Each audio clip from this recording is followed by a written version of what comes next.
Okay, let's dive into this. Welcome back. Today, we aren't just analyzing a story from the outside looking in.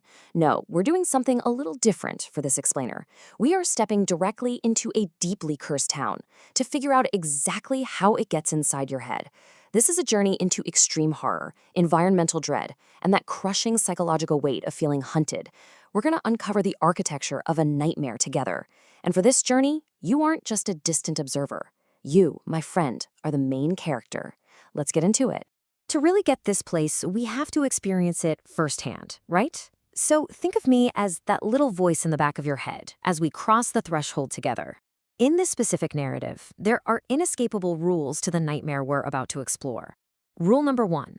Once we step inside, the world behind us is literally gone. Rule number 2. Everything in this environment, the whole shebang, is designed to manipulate your fear. You've chosen to listen to this explainer, which means you've already agreed to step into the dark. So, let's take a deep breath and see what's waiting for us. Our journey begins right at the town's edge, and the very first thing you encounter? It isn't a monster. Actually, it's a stark, undeniable warning. We're talking bloody signs reading Scary Town, practically screaming at you, don't visit this place and leave before dark. Now, in psychology, this triggers something called reactance. It's that thing where, when we're told forcefully not to do something, a twisted, kind of morbid curiosity often compels us forward.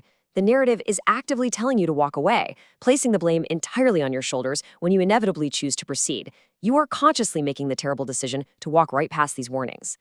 And this brilliantly illustrates how the environment itself is warning you away. Notice the layout here. You've got this lonely street lamp fighting a completely losing battle against the oppressive darkness.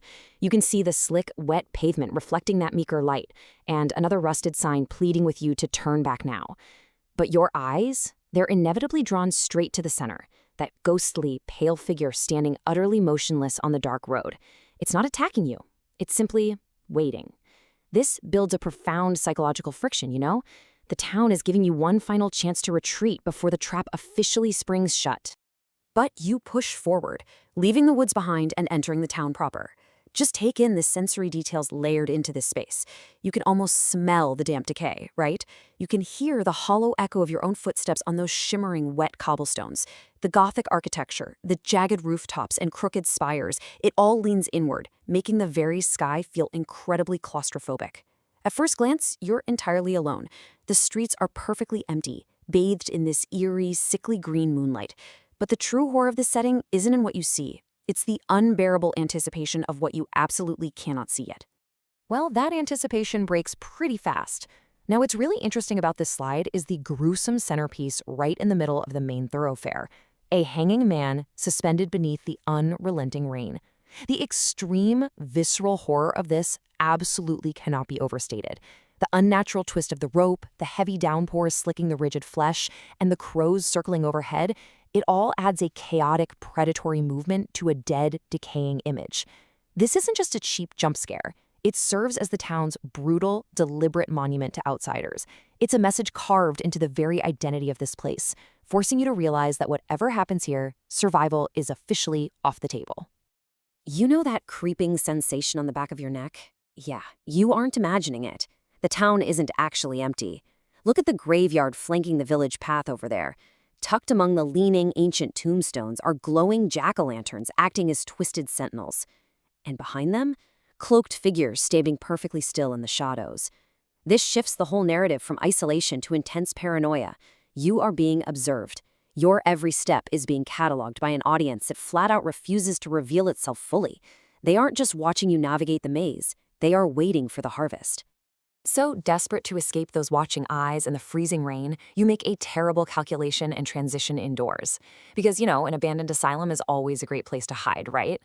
The shift in environment is incredibly jarring. We trade the vast, open dread of the streets for extreme, visceral claustrophobia. The peeling paint, the debris-littered floor, and the suffocatingly narrow hallway force your perspective straight ahead, right toward the pale figure waiting patiently at the other end. The tension here is no longer just atmospheric. It is immediate, and it is life-threatening.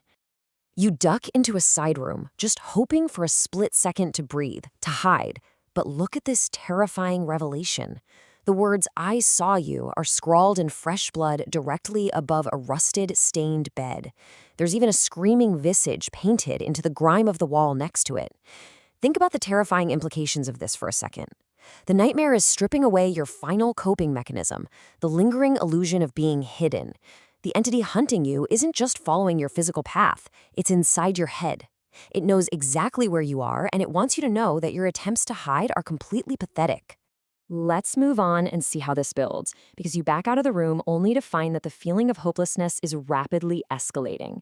You stumble into a wider hospital ward. There is a single window offering the only source of pale blue moonlight.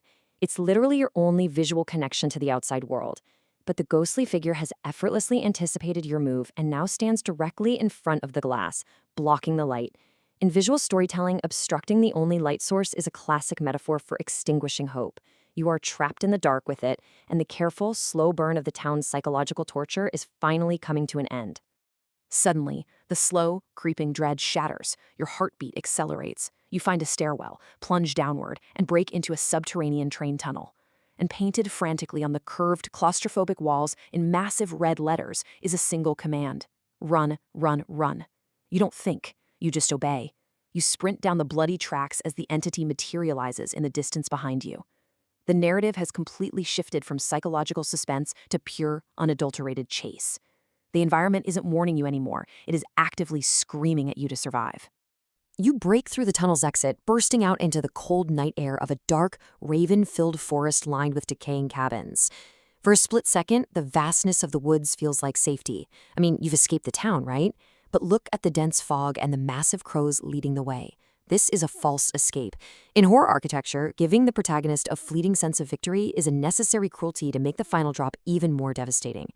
These woods aren't a way out. They are a funnel, specifically designed to lead you away from the town and directly into the true horror. So, the crucial point is that everything, the hanging man in the rain, the suffocating asylum, the desperate chase, it was all just a mechanism to herd you here. This is the ultimate climax of this extreme horror story. Look at the sheer scale of this thing. A colossal, towering entity constructed of vines, roots, and earth, standing massive in the misty pumpkin fields, looming like a jagged god over the village rooftops. In the foreground, small children holding lanterns walk calmly toward the fields, offering themselves, or perhaps offering you, to this ancient thing. Everything in this cursed town serves this giant. Which leaves us with one final chilling question as you stand paralyzed at the edge of this field. What exactly is this colossal entity harvesting? The pumpkins or your nightmares?